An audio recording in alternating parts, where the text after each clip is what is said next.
Bos PT Bumi Serpong Damai Tbk atau BSDE membeli 3.292.400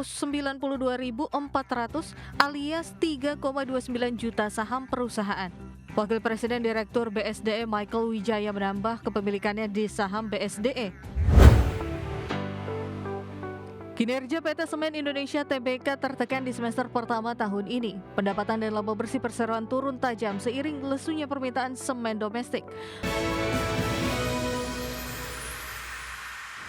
Ya, terima kasih Anda masih bersama kami dalam Market Buzz. Pemirsa, kita ke informasi emiten, di mana bos PT Bumi Serpong Damai Tbk atau BSDE membeli 3.292.400 atau 3,29 juta saham perusahaan. Ya, Wakil Presiden Direktur BSDE Michael Wijaya menambah kepemilikannya di saham BSDE. Transaksi tersebut dilakukan pada tanggal 19 Agustus 2025 dan saham yang dibeli ini merupakan saham biasa. Bos PT Bumi Serpong Damai Tbk atau BSDE membeli 3.292.400 alias 3,29 juta saham perusahaan.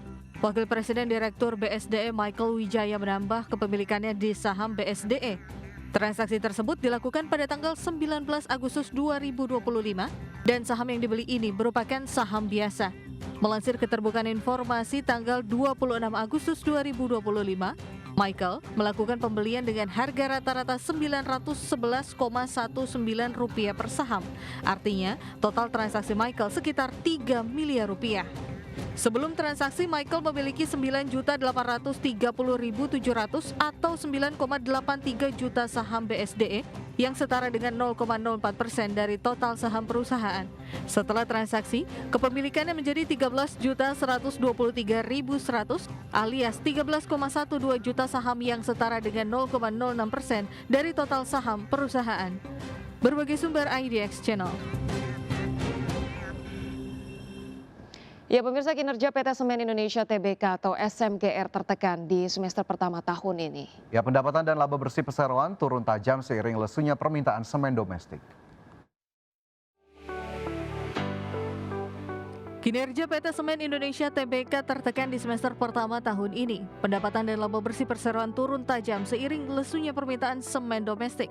Berdasarkan laporan keuangan pada semester pertama 2025, perseroan membukukan penurunan pendapatan 5% secara tahunan menjadi Rp15,6 triliun. Laba bersih juga turun 92% secara tahunan menjadi hanya Rp40 miliar. Dan pada kuartal kedua, perseroan bahkan mengalami rugi bersih Rp2,6 miliar. Analis menyebut kinerja lesu dipicu permintaan domestik yang turun 3,1% secara tahunan menjadi 27,16 juta ton. Permintaan semen curah turun 10,2% dengan koreksi terdalam di luar Jawa sebesar 22,2%. Perseroan juga kehilangan pangsa pasar hingga 2,9% untuk semen sak dan 2% untuk semen curah. Meski demikian, anggaran infrastruktur dan ekspor dinilai menjadi penopang pemulihan di semester kedua. Ekspor naik hampir 25% secara tahunan, didorong permintaan Bangladesh dan Amerika Serikat. Berbagai sumber IDX Channel. Pemirsa, PT Intiland Development Tbk melakukan pelunasan sukuk ijarah berkelanjutan 1 tahap 2 tahun 2022 senilai Rp250 miliar. Ya, Direktur Utama Intiland Architnoto Pradono mengatakan pembayaran sukuk ijarah dilakukan sesuai jadwal jatuh tempo pada 25 Agustus 2025 dengan sumber dana pelunasan berasal dari kas internal. Sebelumnya perseroan juga telah melunasi sukuk ijarah berkelanjutan 1 tahap 3 tahun 2022 seri A senilai Rp125 miliar pada Desember 2024. Selain kedua sukuk ijarah yang telah dilunasi tersebut, perseroan saat ini masih memiliki sukuk ijarah berkelanjutan 1 tahap 3 tahun 2022 seri B senilai Rp125 miliar yang jatuh tempo pada 2 Desember 2025. Sementara itu, seiring pelunasan sukuk ijarah yang baru saja dilakukan, maka posisi utang perseroan akan berkurang menjadi sekitar Rp4 triliun. Menurut manajemen, pelunasan sukuk ijarah menjadi bagian dari strategi utama perseroan dalam menurunkan jumlah utang. Langkah ini sekaligus menjadi upaya dalam menerapkan prinsip kehati-hatian serta menjaga tata kelola keuangan yang sehat. Lebih lanjut, perseroan menargetkan jumlah utang akan turun menjadi Rp3,5 triliun di akhir 2025.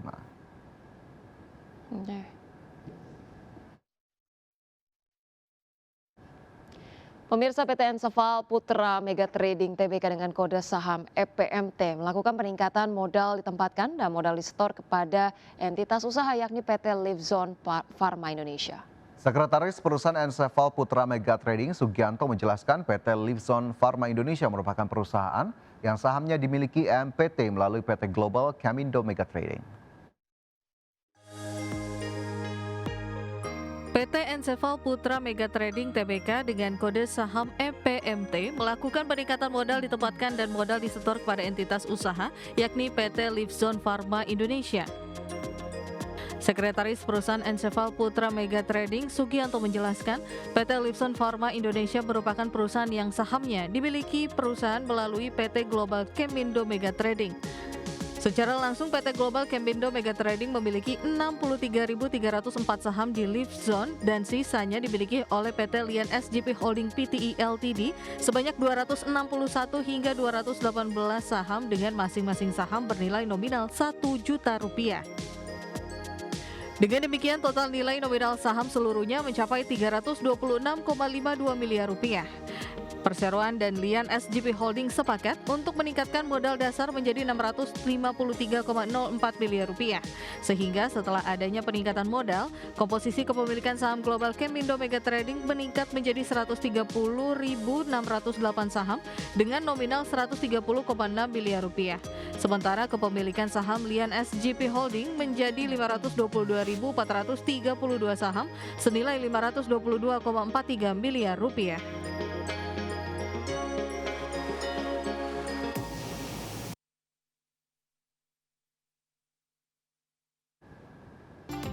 Pemirsa, Presiden Amerika Serikat Donald Trump memerintahkan pemecatan Lisa Cook dari jajaran Dewan Gubernur The Federal Reserve atas dugaan manipulasi kredit kepemilikan rumah yang belum terbukti. Langkah terbaru Trump tersebut mempertegas kekhawatiran tentang independensi Bank Sentral Amerika Serikat yang telah berada di bawah tekanan untuk menurunkan suku bunga. Presiden Amerika Serikat Donald Trump telah memerintahkan pemecatan anggota Dewan Gubernur The Federal Reserve Lisa Cook atas dugaan manipulasi pinjaman kredit kepemilikan rumah yang belum terbukti. Langkah kontroversial Trump tersebut langsung menimbulkan kekhawatiran akan independensi Bank Sentral. Trump menyebut memiliki alasan yang cukup untuk memberhentikan Lisa karena pada 2021 diduga menyatakan dua properti di Michigan dan Georgia sebagai tempat tinggal utama demi mendapatkan syarat kredit yang lebih ringan. Trump dalam suratnya menuding Lisa melakukan perilaku penipu dan berpotensi kriminal sehingga meragukan integritasnya. Ia mengklaim memiliki kewenangan berdasarkan Konstitusi Amerika Serikat di Federal Reserve Act 1913 untuk memberhentikan Lisa dari jabatannya. Sementara itu, Lisa Cook menolak keputusan tersebut dan menegaskan Trump tidak memiliki dasar hukum untuk mencopotnya. Ia menyatakan akan tetap menjalankan tugasnya sesuai mandat hingga 2038. Adapun langkah terbaru Trump ini akan mempertegas kekhawatiran tentang independensi Bank Sentral Amerika Serikat yang telah berada di bawah tekanan kuat dari Presiden untuk menurunkan suku bunga. Kemampuan The Fed untuk menetapkan suku bunga yang mempengaruhi biaya pinjaman bagi konsumen dan bisnis tanpa tunduk pada campur tangan politik secara luas dianggap sebagai kunci kepercayaan terhadap ekonomi Amerika Serikat. Berbagai sumber, IDX Channel.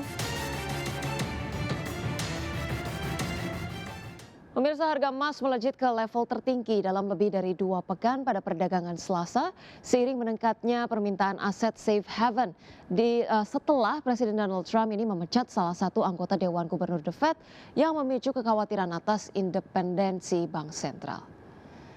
Harga emas spot pemirsa naik 0,5% menjadi $3.382 per troy ounce, level tertinggi sejak 11 Agustus lalu, di mana emas berjangka Amerika Serikat untuk kontrak pengiriman Desember ditutup menguat 0,5% menjadi $3.433 per troy ounce. Adapun sebelumnya Presiden Donald Trump mengumumkan pemecatan terhadap anggota Dewan Gubernur The Fed Lisa Cook yang dituduh melakukan pelanggaran terkait pinjaman hipotek. Langkah ini dinilai belum pernah terjadi sebelumnya dan diperkirakan memicu perdebatan hukum terkait dengan batas kekuasaan presiden atas lembaga moneter tersebut yang independen. Kondisi itu memperkuat spekulasi bahwa The Fed akan memangkas suku bunga pada pertemuan berikutnya, di mana pekan lalu Chairman The Fed Jerome Powell menyatakan resiko terhadap pasar tenaga kerja meningkat membuka peluang penurunan suku bunga.